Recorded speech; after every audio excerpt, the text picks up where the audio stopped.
Alright, I'm going to try to keep this video as concise as possible. Basically, I'm just going to go through some modeling tips that will help you with making a cartoon robot. Can't promise that it'll be great for a super realistic robot, but so here's some modeling pro tips, except I'm not really a pro, because I do modeling and a whole bunch of other stuff too, so there's plenty of modeling stuff that I am also not aware of or good at. The other thing to remember is that, you can't model everything with just the default Maya stuff. I mean, you can, but there's tons of plugins and extra things you can buy or code yourself or whatever that would make modeling easier. So this is just going to be all with default Maya stuff. So with a robot, a lot of what you need are basically based off of spheres and cylinders. So just a quick reminder that there's technically two kinds of spheres you can use. You can use a normal sphere, which is an actual true sphere, which is going to have its pros and cons, mostly pros being that it is perfectly spherical, and the cons being that it may have this giant pole on either end that you're going to have to deal with. We'll look at that a little bit. And then the other kind of sphere that you can technically make is called a quad ball. This isn't a true primitive, but it's a pretty accepted type of polygon object where you take a cube, and then if you just do a regular default mesh smooth, technically you only need to do it one time, and now it's kind of already a sphere. I just typed in 13 by accident. Because I was trying to hit 3, and then you can smooth it maybe twice to get even more density on your mesh there. So this is probably going to be pretty useful for some of you if this regular sphere has issues dealing with hole. Now, this isn't going to be perfectly spherical as much as the actual sphere would be, but it does the trick for a lot of things. Now, I'm going to just stick with the regular sphere for a second here. A lot of you probably need to make kind of socket joints on your part of your robot. Also, before I do anything, I'm going to just duplicate this because then I won't need to make another one later if I need a different sphere. But so for kind of a socket joint, what I might do is I'm going to duplicate this again and just move it over there. I'm going to take this guy, go into my top orthographic camera, delete half of the sphere, and obviously the normals are still in their default position, but what I'm actually going to do is want the normals to be on this side, because this is now going to be the front and this is going to be the back. So I'm going to reverse those normals. And then what I can do, since I know that this is perfectly circular, I can just grab this whole outer edge, extrude it, which I might just do with the scale tool in this case, and get myself a little bit of an edge there, and then extrude again. And now I already have a cylinder with a perfectly circular hole cut into it. And if I move this back, I'd be able to fit this precisely in there the way it's designed to be. Or I could, fit something else in there if I wanted. And, you might want to make this a little bit smaller just so that it's not sharing the same exact edge with that. And that's super easy to do, and you can kind of just base the rest of part of your arm or your leg or whatever this piece is supposed to be. I didn't actually extrude that. Further out. And if you wanted to have both sides of it be a socket, you could easily just, leave this somewhere, and then go mesh, mirror, and I want to go, in this case, -Z, and I usually think bounding box works the best, so I'm going to leave it at that. And now I have a double-sided socket thing.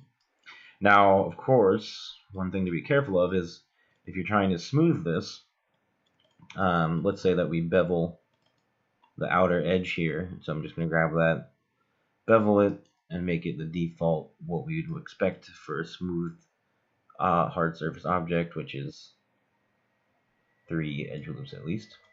That'll work fine because there's no issues with that. But for the inside, here's where this pole is giving us issues. And if I try and select all the way around, it gets cut off. It's hard to see a little bit with this orange, but it gets cut off here and doesn't go all the way around.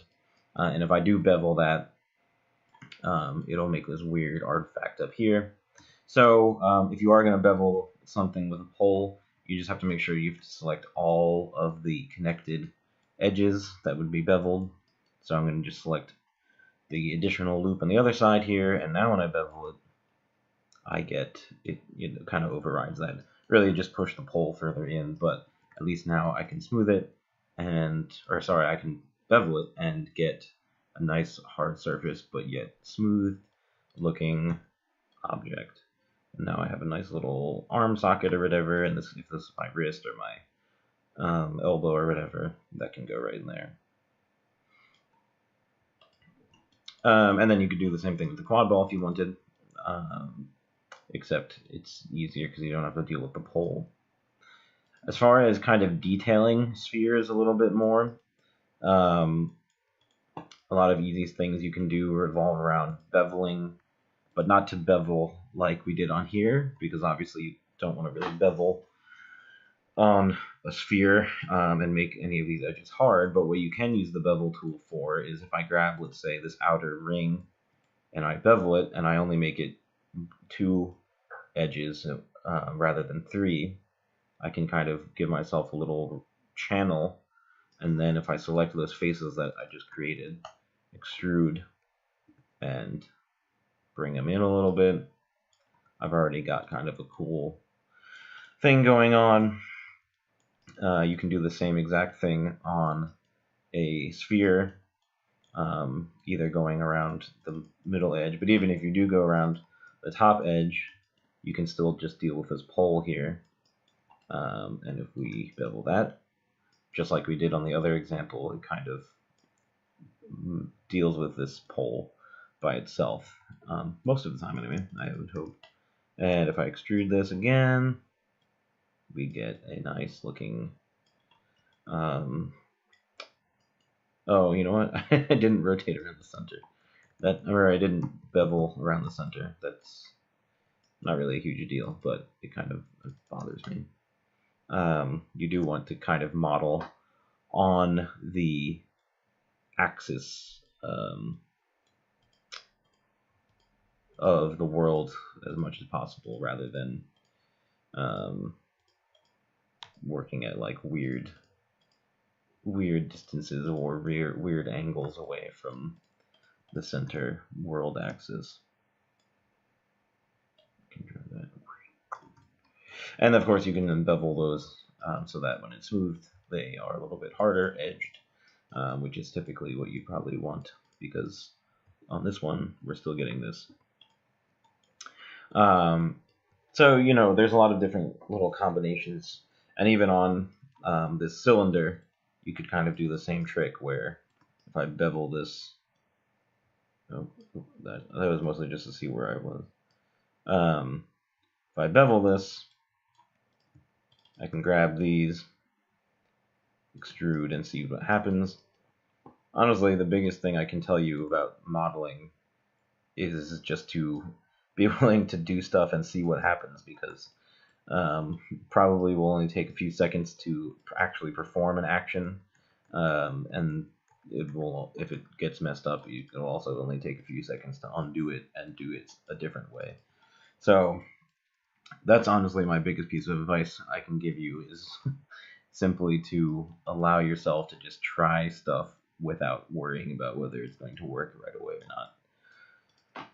Unless, of course, for some reason you go too far. Oh, I just didn't want to bevel that. You go too far and then run out of undos, or your computer crashes or something, but that shouldn't prevent you from testing stuff out. So, you know, I can even get a little bit of a groove on here just by using the bevel and extrude trick.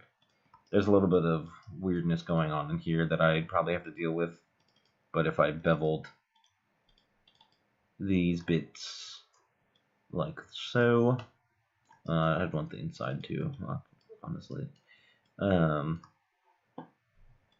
I bevel those bits, now they're coming out very, very small. I might have to turn off. Whatever. It's alright for now. It's a bit hard, but there you go.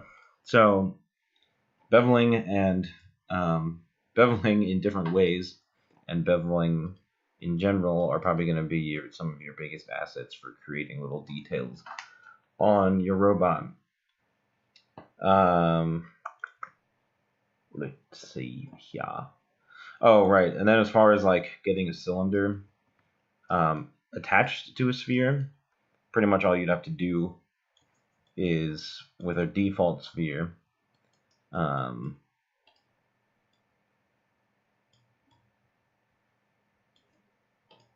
you can just kind of extrude outward wherever there's a perfectly circular ring of faces, and then once again bevel that shiz, and you will get a pretty nice looking kind of ball joint that has a rod of some sort attached onto it instead of just being socketed in.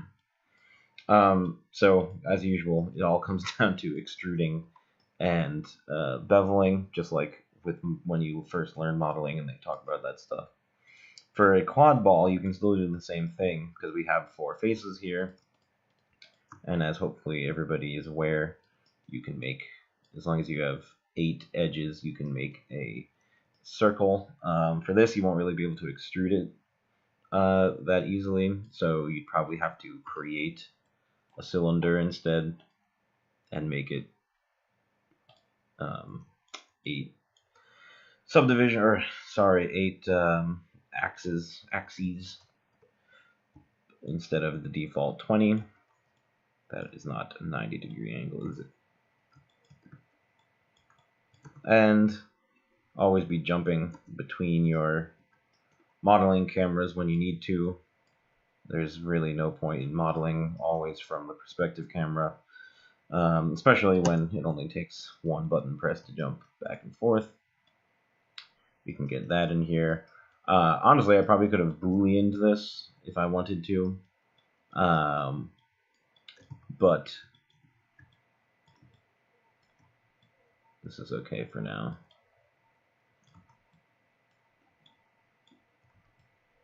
Actually, how do I normally do this? Sorry, I didn't want this to be so complicated or so time-consuming. I kind of forget what the best way to do this is. This is why Boolean probably would be the best, to be honest. So, I'm gonna, instead of undoing, I'm just gonna go onto the other side. Forgive me. And I'm gonna Boolean this and see what happens. I don't know why I'm working from this camera. So yeah, that combines them, and this is technically what we want, but we're having some issues here involving just the way these, bad geometry and whatnot. So if I kind of delete these faces, it's a little bit of an awkward kind of stretch from here. This is also not merged properly, technically. Here. This is, with Booleans, like I was just saying before, you got to be a little bit ready to just undo and try again when needed. There's like plugins and stuff that are way better at performing Booleans. Oh wait, okay. Now that I have enough room here, here's what we can do.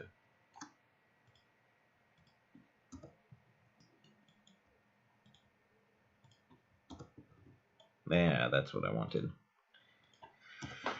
So, I would probably actually ignore what I was just foolishly attempting to do on this side and use the Boolean. But if you can see what I did there, I made the cylinder small enough that there's a little gap here, and now this is a quad, this is a quad, this is a quad, this is a quad. And you just have to draw that extra face in there to make them complete and not n-gons.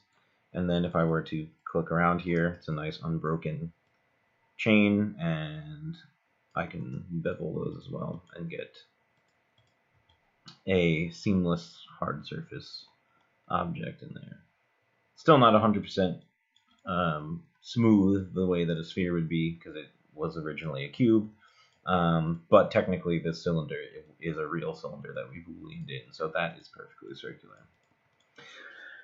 So you can play around with different strategies with that. There's really nothing. I had somebody ask me about using booleans, and they are the evil of booleans, but really the only reason that booleans are frowned upon in early modeling classes is because most people don't know how to clean them up properly, and they will pretty much always need to be cleaned up. So that's pretty much the only reason. Yeah, so some of this stuff I wrote down like half asleep, and I don't remember what I was talking about. I think, let me just check that again. Right. Oh yeah, as far as cylinders go, so it's not too hard to just kind of make cylinders look a little bit more interesting. And there's a few different ways you can do that, but there's really no reason why anybody would have to have a robot that's made out of completely default cylinders. So even just doing something as simple as, okay, well, I'm going to scale this down and make a cylinder, bam, and then maybe you put an edge loop through here, and you grab all these faces, or maybe you put two edge loops in here, and you grab all these faces and all these faces, and you like extrude them out or something. Now that technically is already a more interesting looking shape than default cylinder, and I did pretty much only 3 steps: scaling the verts, selecting some edge face loops, and extruding out. Of course, all of this would need to be beveled and whatnot, but that goes without saying, even though I just said it.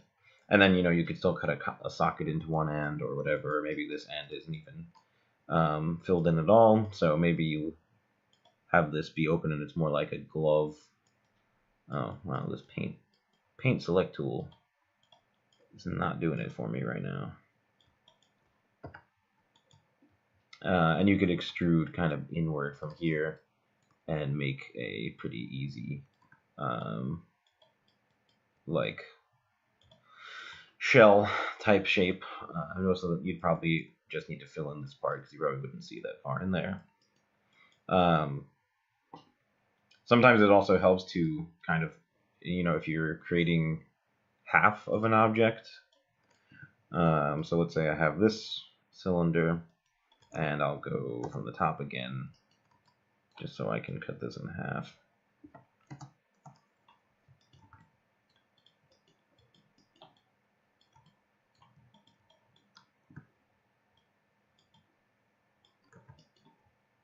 Oh, while I'm at this, you can move your pivot point while you have a selection, so you can temporarily move the pivot point of what you have selected, and then when you unselect it, it'll just go back to default. But you can temporarily move the pivot point of something.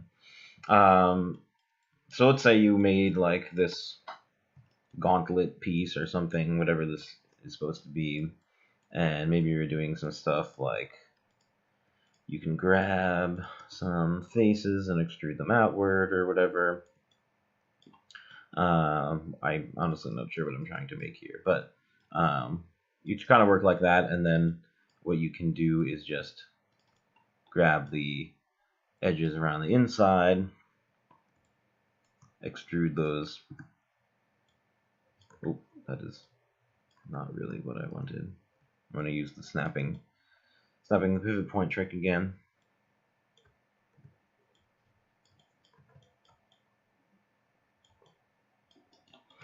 And kind of get a thing here, and then you could meticulously go through and bridge these. So none of this is really that complicated.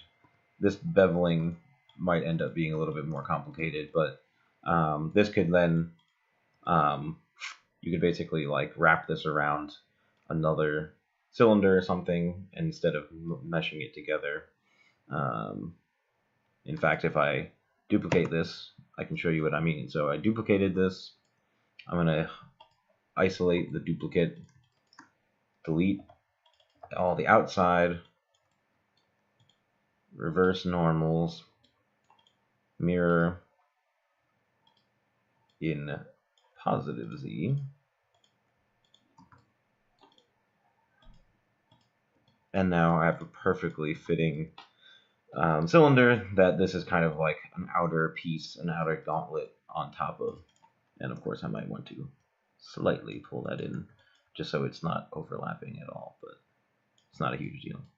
And now these you could texture these separately and everything as well. So that is how I would recommend trying to make some of the details on parts of your models. Is kind of having them be flat pieces that sit, or sorry, not flat, but like separate pieces that sit on top of something without actually being connected to them physically. Let me just see what happens if I try and Boolean this, or not, sorry, I'm saying all the wrong words. I'm gonna grab all these. That didn't work the way I wanted it to. I'm gonna, sometimes when there's more edges that you want to select than unselect, it's better to select everything and then subtract the pieces that you don't want. But actually, let's just see what happens if I grab the whole thing. It's probably gonna look hideous. Yeah, well, I don't need that one, that's the problem. Otherwise, I would just have to terminate some edge loops. Once again, just trying something and then undoing it when I figure out the solution. Ooh, that looks kind of cool. Not really what I wanted though. So now the front is still rounded for the most part. And then I would just have to essentially terminate these edge loops here, which hopefully everybody remembers how to do that. But this is probably the fastest way if we use the target weld tool and then delete both of those edges going down around. Compare this to this. So yeah, beveling. You could do the same thing by manually adding in edge loops, but beveling is going to make it a lot more accurate and uniform. So let's just go through one last thing to wrap up this particular video. I'm going to make yet another cylinder. I might make this one, actually I'll just leave it 20. There's no reason not to make it 20 for this. I might, however, delete the cap so that I can go like that and go like that. And while I'm at it, I might create a sphere, do some, oh, I can't see this because it has no thickness. That's a little awkward. Might have to do it from this angle anyway. But I can make this the right size. Might use the radius instead of the scale. That seems to be right. How about if I make this 14? Then they will be exact. So I did scale this one, and this one I did with the inputs. But if I take this, and maybe I don't necessarily want the whole half of the sphere, I want kind of more of like an upper half, so it's not literally around the base of it.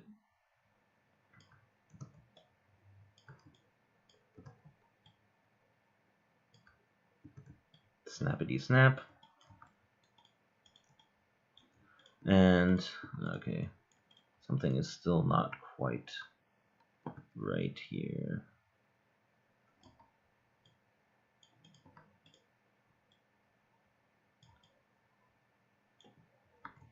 Good enough. All right, mesh, combine, and let's merge those verts. I might need to increase that threshold a little bit.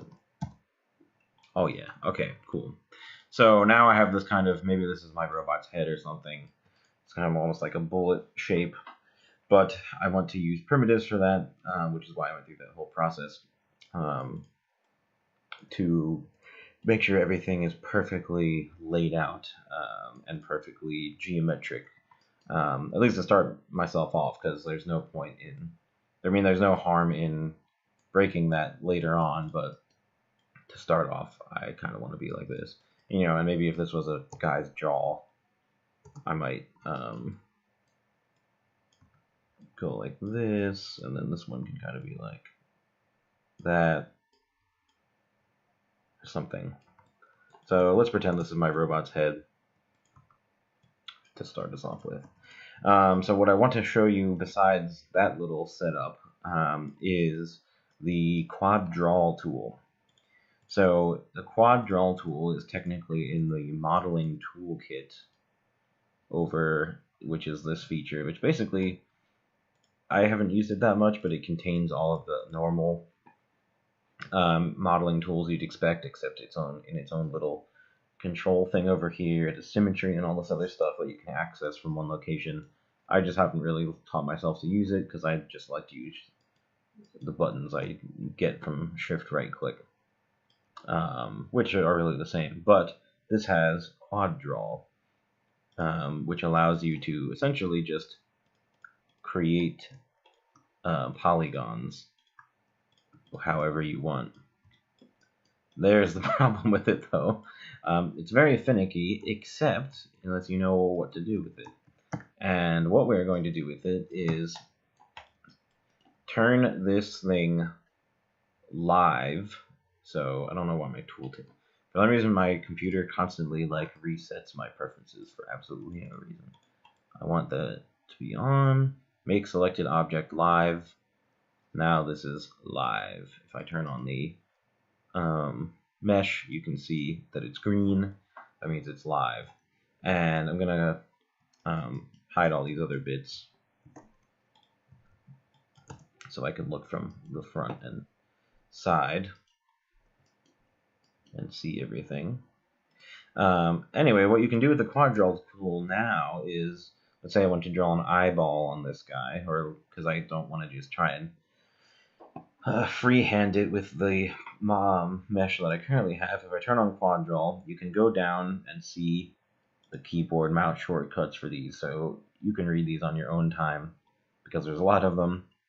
But essentially you place dots, and I might actually turn on symmetry first. Object X, yeah, seems a little off centered, but so let's say I want this guy to be super angry. I could kind of create the angry looking eye that I might have designed in my model sheet or whatever. And this won't necessarily work out perfectly by default. You're gonna have to move some stuff around. But what I'll give you the one hotkey, which is shift and then click to fill in the polygon. Otherwise, it's just gonna be a whole bunch of dots. But I can just grab all of these and move them around, and because I have the make live turned on, they are snapping to the surface of my head, or whatever it would be in this whatever situation. And I can kind of make my layout like that. I can look at it from all angles. You don't have to use the symmetry, but it's an option. And if that's what I wanted my eyes to look like, this obviously wouldn't work automatically. I'd still have to do some modeling, but this way I can basically make a template on my character's face. I don't know why I'm spending so much time making these eyes look good, because this is just a quick thing. But if I hit enter, or sorry, I guess just go to the regular selection tool. I might turn off symmetry for now. And I could basically from here kind of decide what I want to do with my model. So I might want to make a cylinder if I turn off the live. If I look at what I have on here, you know, this edge should probably line up with something that's part of the model, but currently there is no edge there, so I might want to like remake my cylinder with more edge loops from the get-go. Some of these other ones aren't going to necessarily line up. What I might try doing as an experiment is extruding both of these, and then, oh, their pivot point is way over there for some reason. I could move this inward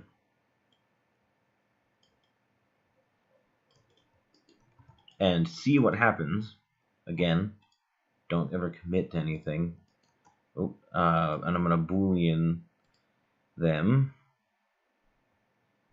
I'm not sure why that. Oh, Jesus. I'm not sure why that inner bit stayed, because Boolean is weird, but you could kind of see what it's going to look like as an actual hole in the face.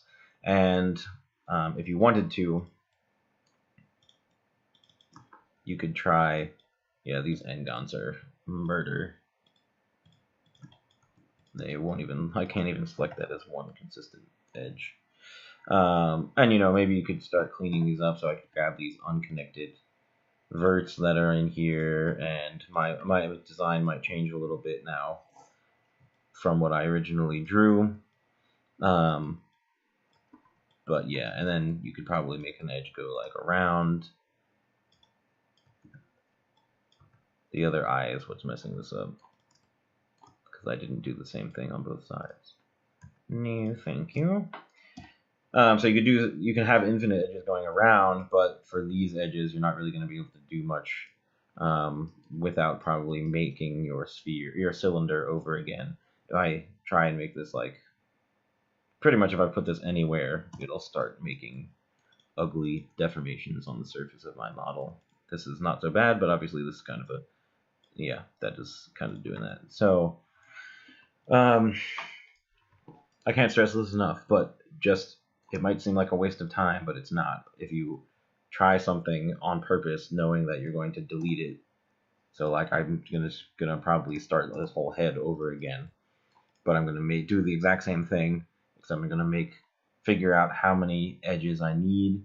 I could even make a cylinder right on top of this that's the same size. So this was like what, 14 scale, which was basically just an arbitrary number. But you know, I can make this directly on top of here, turn on my X-ray, and now I could kind of see how many subdivisions I need to add into this in order to get good results. It's almost always an even number, but that's not a guarantee. This is a little hard to see though, so just pace yourself. So, you know, like right here, this edge is kind of lining up where I want the eye. Maybe if I increase this to like 50, it will be a little bit closer. And it doesn't have to be exact, because I might not be able to make it exact. It seems to be. Also, was I at literally negative 100? That's almost scary that was so precise. You know, the center line isn't necessarily there. Maybe 50 is a good number. Maybe I'll go like 52. Yeah, that is the center line. And so, you know, now I could probably use like this edge here. One of these. Oh, it doesn't look like anything. If I was doing this by myself, I would just know what I was what I was doing. But you know, so I could basically remake this head, and now I'd have more edge loops, and therefore this eye would be able to work inside of there without messing up the flow of the cylinder. And if it gets messed up a little bit, that's all right, as long as it's something that's not huge, like a huge dent that's really noticeable in your character. And people are going to be like, why is he all lumpy? But N-gons are always going to do that for you. So this actually looks pretty cool. I did not have a design in mind when I started this. I just kind of like made a head, but it kind of looked cool. And on this head, if you go back to the cylinder part where I was like made that little gauntlet thingy, where's my outliner? Nope, you're not the outliner. So if I bring back all these bits and figure out which one is which, you know, if I do the same thing with this piece that I did, or sorry, if I do the same thing on the head that I did with this piece, so essentially like make duplicates of things and then have them just resting on top, you know, I could make a duplicate of this head and maybe it's like doesn't include any of this stuff or any of this stuff or any, oh, nope. That's pretty much just half of a sphere. I have to figure out what I'm doing here, but again, this is all kind of on the fly. Starring Jeff Goldblum.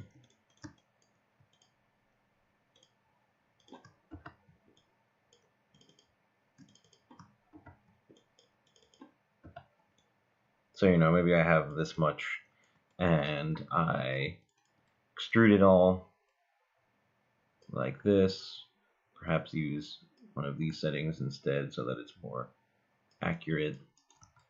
But now I technically have a helmet little piece that sits on top of here.